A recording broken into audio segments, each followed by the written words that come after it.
If you were to launch a business now in Ukraine, why would you opt for an informal business model? To answer this question, first we need to categorize types of informality. There are three main types we can point out. The first one is underground enterprises, which are usually connected to criminal activity.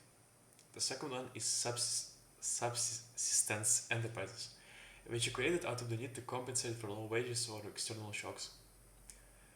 And the third one is unofficial enterprises, which come about as a result of wanting to evade taxes, responsibilities, or regulation.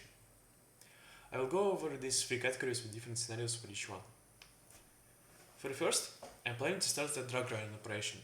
It can be any type of illicit substance, to be honest. The incentive to opt for an informal business model in this scenario is obvious. I would be able to earn large amounts of money way more than most jobs have to offer. Of course, there are also associated risks, such as severe legal penalties and high instability. Both threaten the business, except high instability also threatens my life. After evaluating the risk-reward ratio, I've concluded that it's worth opting for an informal business model. Moving on, subsistence enterprises. For this example, let's imagine a family with both parents working close to minimum wage and two kids, one being 13 years old and the other 12. The financial situation of this family might force them to make their kids work in an official job, as they are too young to be hired officially.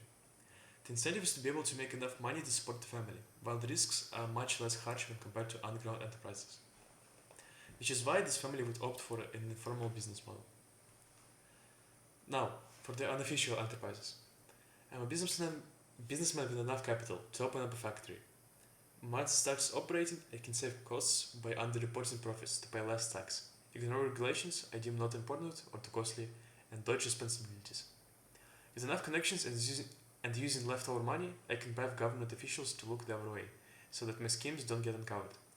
The incentive for me would be significantly reduced costs for the price of several bribes.